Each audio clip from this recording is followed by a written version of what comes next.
आज Indigo airlines India का सबसे बड़ा एयरलाइंस कंपनी है, जिसका मार्केट शेयर 64.1% से। इंडिगो की शुरुआत साल 2006 में हुआ था और साल 2012 आते आते उन्होंने दर्शक की पुराना छठ एयरप्लेन्स और एयर इंडिया को मार्केट में बेच किया था 22 मार्केट शेयर के साथ।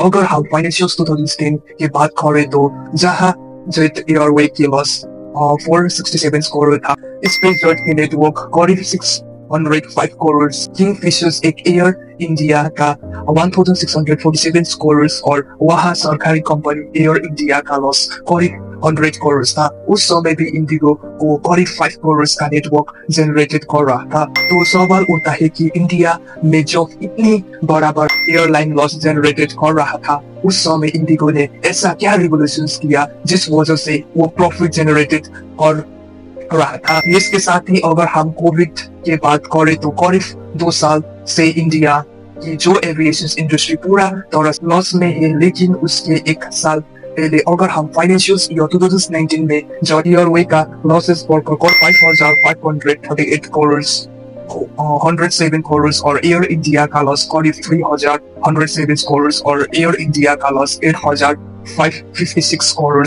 लेकिन इंडिगो उस समय भी 1572 करोड़ का नेट प्रॉफिट जनरेटेड कर रहा था। तो कैसे इंडिगो एयरलाइंस ने इंडियन एविएशन जैसे टॉपेस्ट इंडिया मार्केट एक दशक तक प्रॉफिट जनरेटेड किया, जहां बड़ा बड़ा इंडस्ट्री रेजिस्टेंसी लॉस कर रहा था।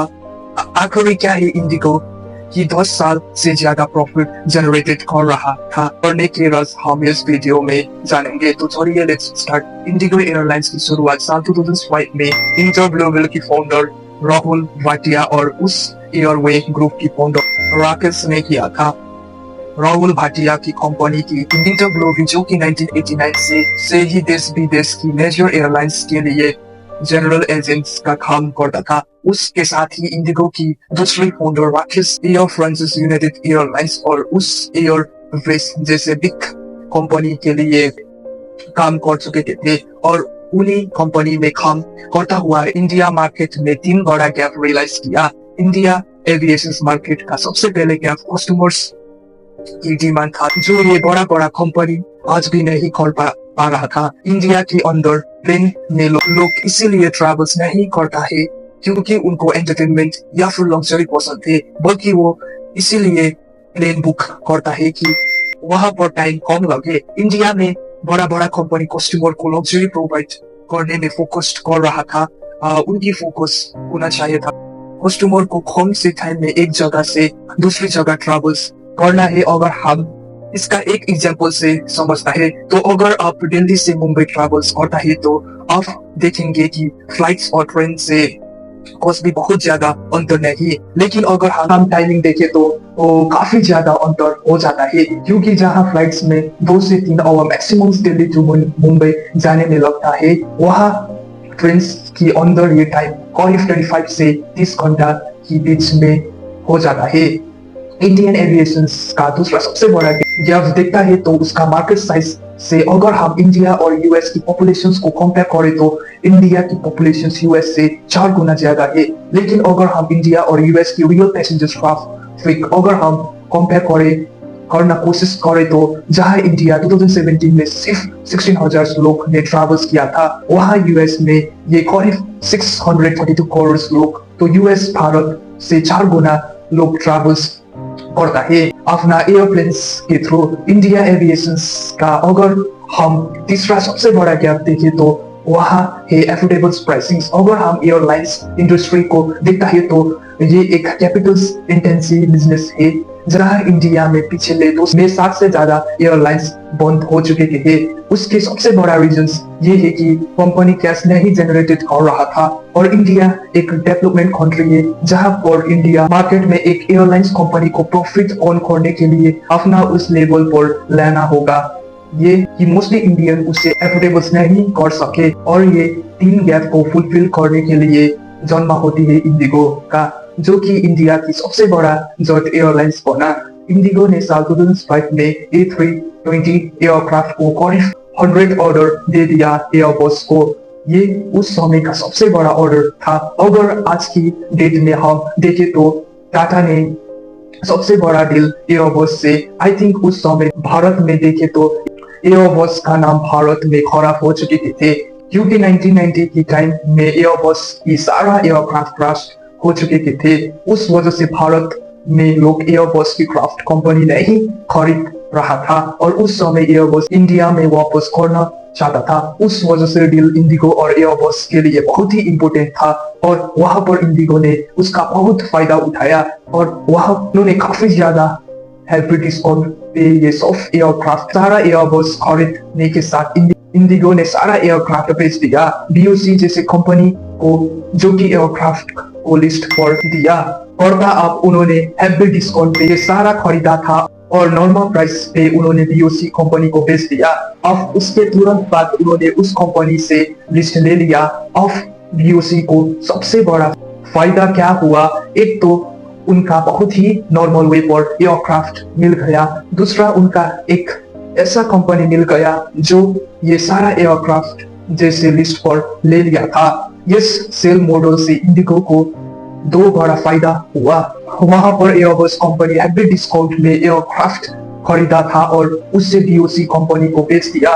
इस वजह से उस बीच में इनके करीब 5 से 7 मिलियन का प्रॉफिट हुआ। इस वजह से इनका कैश फ्लो पॉजिटिव बना। दूसरा बड़ा फायदा हुआ कि उन्होंने तुरंत उसका जॉब रिलीज किया तो उसे कंपनी से ले लिया, तो वहां पर इनका नया नया एयरक्राफ्ट मार्केट में मिल गया, और उस वजह से जो नया एयरक्राफ्ट होता है उनका मेंटेनेंस कॉस्ट काफी कम होता है, वो काफी फ्यूल इफिशिएंट होता है, तो वहां पर उनका काफी सारा पैसे सेव हो गया। और इंडिगो को दूसरा सबसे बड़ा कॉस्ट कटिंग्स मॉडल था कि उन्हें रियलाइज किया कि इंडिया में सबसे लंबी रोड की इंडिगो फ्लाइट्स था, दिल्ली टू पुकेट फ्लाइट्स, जो कि करीब 5 घंटे 40 मिनट्स होता था। तो उन्होंने रियलाइज किया कि 5 से 30 घंटे की फ्लाइट में लोगों को एंटरटेनमेंट फ्लाइट्स मिलने ये सब चीज की जरूरत नहीं होता है। इस वजह से ये सारा चीज को हटा दिया। फ्लाइट्स की ऑन द मील्स और एंटरटेनमेंट सर्विस हटाने से दो फायदा हुआ। सबसे पहले चीज इन दोनों चीज हटाने की वजह से जो एयरक्राफ्ट का कस्टमर का कॉस्ट आता था वो करीब 1000 से 15,000 रुपया कम हुआ। दूसरा बड़ा प्रॉफिट हुआ कि जब एंटरटेनमेंट की चीज को हटा दिया तो वहां पे उन चीज की मेंटेनेंस कम हो गया, और उसके साथ ही इन चीज को हटाने की वजह से उसका जो वेट होता था वो कम हुआ है। इस वजह से एयरक्राफ्ट की इफिशिएंसी बढ़ गया। तीसरी स्ट्रेटेजी जो कि इंडिगो की कंप्लीट एडवांटेज देता है वो standardisation of flights stops pilots. वहां पर इंडिगो ने अपना जितनी भी उनमें करीब 85% से ज्यादा फ्लाइट्स उन्होंने A321 या फिर A320 जैसे 2 फ्लाइट्स रखा, जिस वजह से पूरा प्रोसेस स्टैंडर्ड हुआ।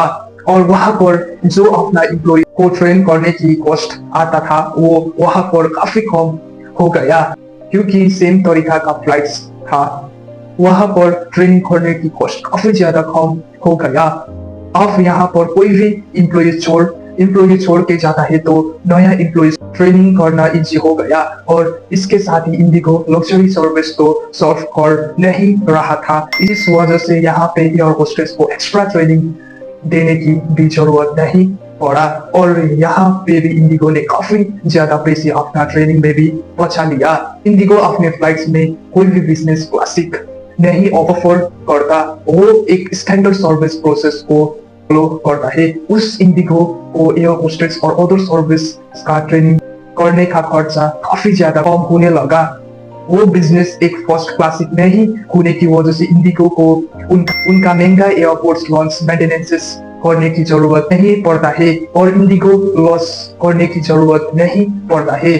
और इंडिगो लॉस कॉस्ट एयरलाइंस है, इसलिए वो लॉयल्टी भी नहीं करता है, और यहाँ पर भी इनका खर्चा बच जाता है। अपना इन कॉस्ट कटिंग्स की स्ट्रेटेजी की मदद से उन्होंने ऑपरेशंस कॉस्ट ओवरऑल कम कर दिया। इस वजह से इसका फायदा उन्होंने 2008 में रिस्ट्रिक्शंस में देखने के लिए मिला।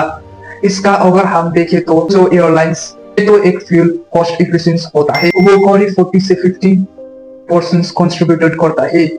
टोटल जो ऑपरेशंस कॉस्ट होता है और वहां पर इंडिगो ने अपना बाकी चीज में ऑपरेशंस कॉस्ट कम कर दिया। इस वजह से 2008 के रिसोर्स के बाद लोग ने एक एफोर्डेबल बाइक की जरूरत था। इसमें सबसे पहले नाम आया इंडिगो का। फाइनेंशियल 2007 में इंडिगो का नेट लॉस था 174 करोड़। फाइनेंशियल 2008 में इनका नेट 212 करोड़। लेकिन 2009 में इंडिगो पहली बार प्रॉफिटेबल हुआ 82 करोड़ की प्रॉफिट के साथ। ये उस इंडिगो ने कभी भी पीछे मुड़कर नहीं देखा और जहां पर बड़ा बड़ा लॉस कर रहा था, इंडिगो हर साल प्रॉफिट जनरेटेड कर रहा था। अपना फ्यूल एफिशिएंसी को और ज्यादा बढ़ाने के लिए इंडिगो ने साल 2011 में एयर 180 A320 की ऑर्डर ले लिया। इस वजह से इनका एयरक्राफ्ट टोटल फ्यूल एफिशिएंसी था वो 50% से ज्यादा बढ़ गया और नया प्लेन खरीदने के साथ लोग का साल 2011 से एलो हो गया कि वो ऑफ इंटरनेशनल अपना फ्लाइट उड़ा सकता है।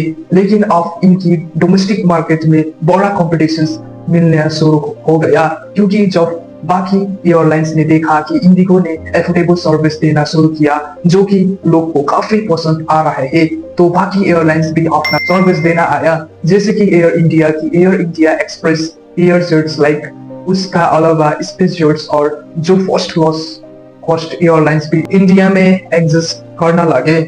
लेकिन इतना सारा कॉम्पिटिटर्स आने के बाद भी अभी कैसे इंडिगो का मार्केट शेयर लगातार डबल से भी ज्यादा हो गया और कैसे इनका डोमिनेशन इंडिया मार्केट्स में बना रहा, इसका सबसे बड़ा रीजन कस्टमर एक्सपीरियंस। इंडिगो वाले लो कॉस्ट लाइन करता है, लेकिन उसके बाद भी उन्होंने कस्टमर्स की एक्सपीरियंस कम होने नहीं दिया। साल 2010 में देखा तो इंडिया कस्टमर्स का माइंड में लो कॉस्ट एयरलाइंस की प्रति एक नेगेटिव परसेप्शन बना हुआ था कि लो कॉस्ट एयरलाइंस अनरिलायबल होता है, वहां पर पुराना प्लेन यूज की जाता है, यहाँ तक चेकिंग सिक्योरिटी ही सही होता है और फ्लाइट काफी ज्यादा लेट हो जाता है। लेकिन इंडिगो ने इन सारा परसेप्शंस को बदल दिया और इन सब के पीछे रिस्पांसिबल है इंडिगो की एम्प्लॉइज।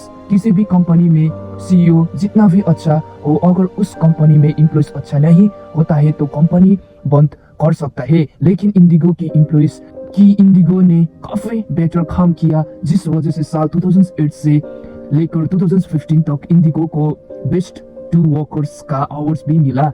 इसका साथ 2021 में वो अवार्ड उनका मिला। अपना एम्प्लॉइज की दम पर साल 2021 में इंडिगो तीसरी सबसे बड़ा एयरलाइंस बना। इंडिगो की जो एम्प्लॉइज होता है वो इतना ज्यादा ट्रेन होता है कि वो 6 मिनट्स अंदर पर जो पूरा फ्लाइट्स को खाली करता है और 30 मिनट्स के अंदर ही दूसरी फ्लाइट्स उड़ाने के लिए रेडी कर देता है। और यही रीजन है कि ऑन एवरेज इंडिगो की एक फ्लाइट्स कम से कम 10 से 11 आवर्स ट्रैवल्स करता है। वहाँ बाकी कंपनी का जितना भी फ्लाइट्स है वो 7 से 9 ही घंटे ट्रैवल्स करता है। इंडिगो की लोड सेक्टर उनकी कॉम्पिटिटर्स से हमेशा ही लोड ज्यादा होने की मतलब है कि ज्यादा सीट ऑक्युपाइड है किसी भी एयरक्राफ्ट में। वहाँ पे इंडिगो एक और बड़ा स्ट्रेटेजी देखने के लिए मिलता है कि वो जो पता है कि वो एक लो कॉस्ट एयरलाइंस है, तो मतलब उसका ये है कि उनका वहाँ जो ज्यादा से ज्यादा कस्टमर बिठाएगा वहाँ इंडिगो प्रॉफिटेबल होगा। और अगर कम में ट्रैवल्स करेगा तो इंडिगो को प्रॉफिट नहीं होगा। तो वहाँ पर इंडिगो ने देखा कि इंडिया में बहुत सारा रूल्स पे एयरलाइंस ट्रैवल्स करता है, लेकिन कुछ ही रूल्स है पर डिसेंट पॉपुलेटेड एयरलाइंस होता है, मतलब वो एरिया जहाँ पर बहुत ज्यादा कस्टमर्स ट्रैवल्स करता है, इंडिगो वहाँ पे अपना फ्लाइट ज्यादा रहने की करता है। इस वजह से इंडिगो को प्रॉफिट है और बहुत सी ऐसे लोकेशन है जहाँ पे बहुत ही कम पैसेंजर्स फ्लाइट में ट्रैवल्स करता है, तो वहाँ पे उस पे इंडिगो अपना फ्लाइट्स नहीं जाता है। लोगों के पास 3000 एयरक्राफ्ट है जो कि करीब 100 डेस्टिनेशंस पे ट्रैवल्स की करता है। इसके मतलब है कि इनका एयरक्राफ्ट डेस्टिनेशंस रेशियो 3 में आते हैं। वहाँ अगर उनका कॉम्पिटिटर्स को देखा तो जेट एयरबेस का एयरक्राफ्ट डेस्टिनेशंस रेशियो है 15, स्पेसजेट्स का है 1.47 और एयर इंडिया का है 1.24। इससे ये क्लियर होता है कि वो किसी भी डेस्टिनेशंस पे अपना कॉम्पिटिटर्स को मुकाबले ज्यादा फ्लाइट्स बेच करता है। से क्लियर होता है कि इंडिगो का किसी भी डेस्टिनेशंस पे अपना कॉम्पिटिटर्स का मुकाबले ज्यादा फ्लाइट्स बेच करता है। तो इस पूरा वीडियो में हम समझ आता है कि इंडिगो ने कॉस्ट कटिंग्स किया, जिस वजह से उन्होंने एफोर्डेबल फ्लाइट्स बनाया और जिस वजह से इंडिया ज्यादा उसमें ट्रैवल्स करता है।